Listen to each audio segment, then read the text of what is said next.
Jason Emery, co-angler. Right there for me, Jason.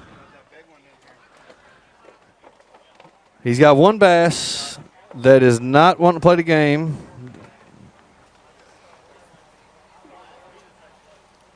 One bass going 1 pound, 3 ounce for you, Jason. 1-3.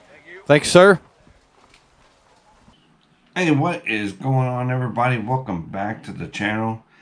Thank you for clicking on this video. This is the recap of the BFL Buckeye Division tournament number 2, or excuse me, stop number 2, tournament number 1 for me as a co-angler. I was able to finally be able to get into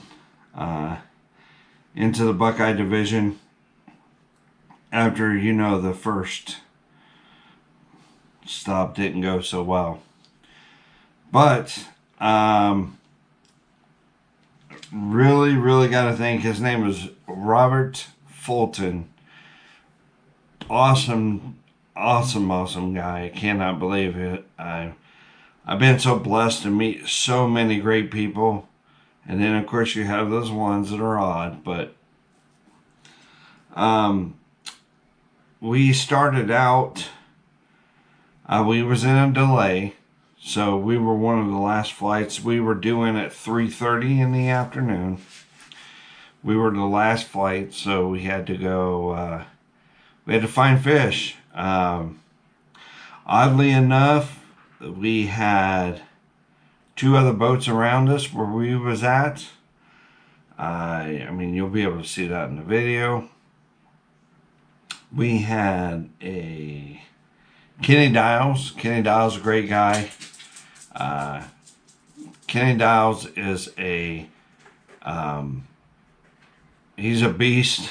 I'm telling you, he does really good. I mean, he catches a lot of fish. So, he's a great guy. I got to meet him for the first time. I've seen him on the tour, or I've seen him on, you know, being in there, or being at the weigh-ins and stuff. So, just never actually physically met the guy. I threw a 1.5 crawl style bait, which was kind of like this one. This is a 2.5, but it was a orange belly crawl. I threw a 1.5, got it stuck, had to break off. Did a lot of pitching.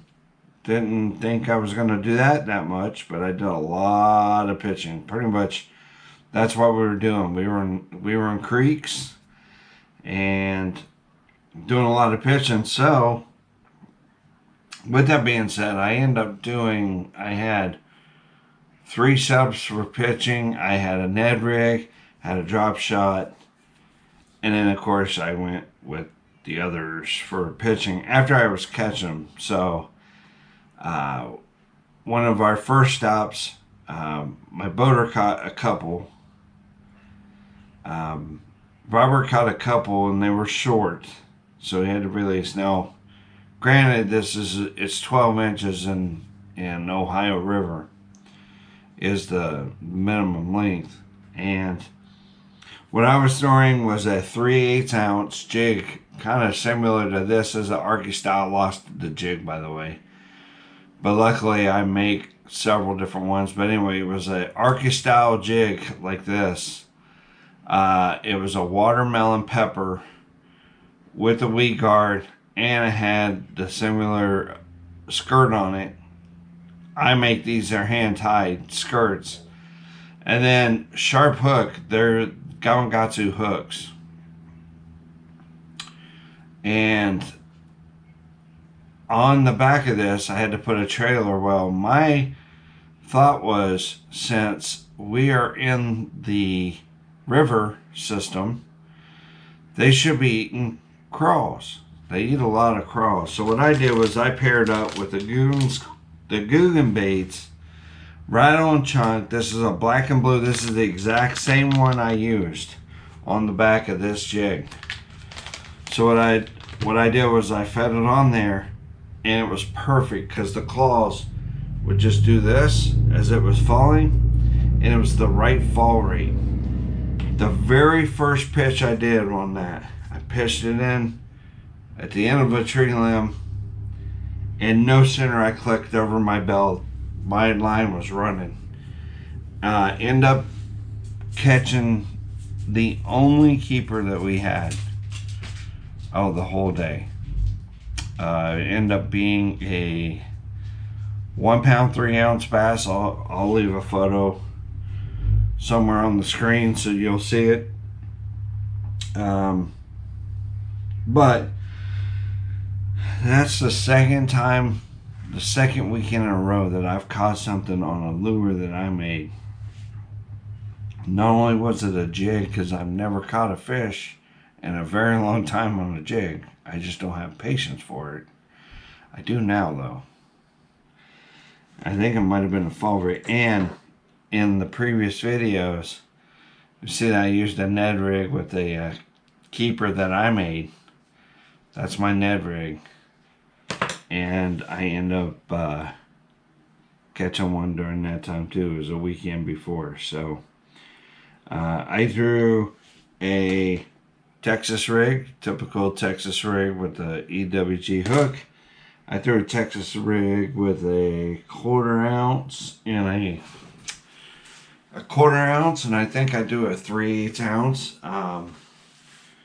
Creature style baits. One was a besides the rattle chunk and stuff, I think one it was it was a missile D-bomb.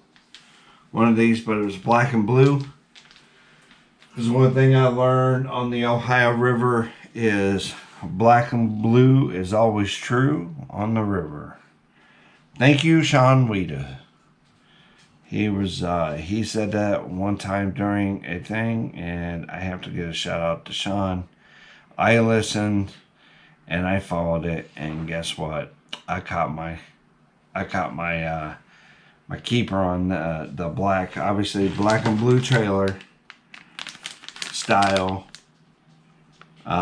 little swimming action, but on the back of a jig, which balked up. And man, I mean, if they're gonna hit a jig, you know it's gonna be a good hit. And sure enough, it was I consider it a line burner. It was like 12 1/4 inch.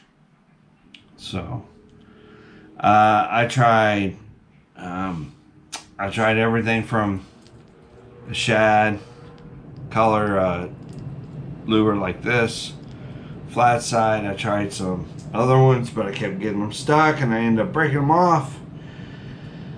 I tried spinnerbait, no luck on that. And then of course the heat kicked in, and so we caught our fish, and most fish were caught by 11 o'clock.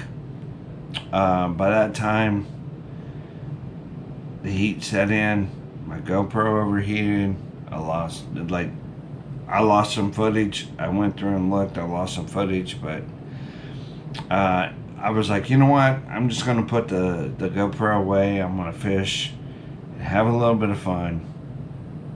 And we end up going out of one of those creeks and back into Tanner's Creek. We went back there. We tried to fish around there. Somebody said they caught a 4 pound. They caught 4 fish right before we pulled up. So again, it's the river. As it warms up, they move up. The water was down a little bit this year, so you couldn't flip a lot of the places. But I had a great time. Robert, you're amazing. I would like to potentially get with you again and fish with you, outside of the tournament if at all possible. You did a fantastic job, man. I can't complain at all. The guy was just a blessing, and for sure it's a sigh of relief to get somebody that actually enjoys fishing as much as I do. I gave him some of the Ned rigs for him to try. Those are the ones I made, different colors. But yeah, again, I cannot stress, I absolutely thank you. I know one fish, but in the BFLs, as a co-angler, one fish is points, and points matter. And actually, I end up finishing the points race right now. I am standing at point standings as of right now. Day 1 results: Tanner's Creek, Ohio River, Tanner's Creek. I'm 67th place with a 1-3 catch, so 1 pound 3 ounce catch. Point standings after the Buckeye, Ohio River, Tanner's Creek. I'm ranked 118th, and there's approximately 250, I think, boat or co-anglers. 184 points. Now, with that being said, the next tournament that we have is going to be Ohio River again. We will be down in Maysville, and Maysville's pool. If you fish down there and you got any suggestions on what I should try, feel free to leave them in the comments section below, or hit me up on Instagram or Facebook or something like that. I'm always glad I'm learning to fish the rivers.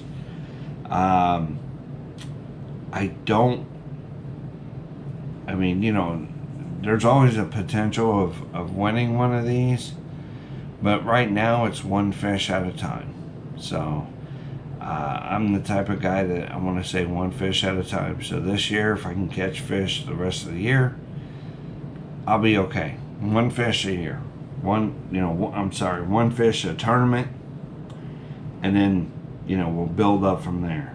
But if there's any suggestions that you guys can tell me on fishing the rivers, I would be glad to hear them. I know a lot of the Ned rigs, you got to downsize because they're constantly eating, but there's guys catching 4 or 5 pounders. So I know they're there. It's just a matter of finding them. And as a co-angler, very hard to do whenever you're behind your boater. But my boater was awesome. I cannot tell you enough how awesome my boater was. So again, Robert, wants to go by Rob Fulton, thank you so much. And again, I can't stress this enough. Thank you. And as all of you, thank you for clicking on the video. And as always, thank you for swinging by. Tight lines, God bless. We are out of here. Deuces.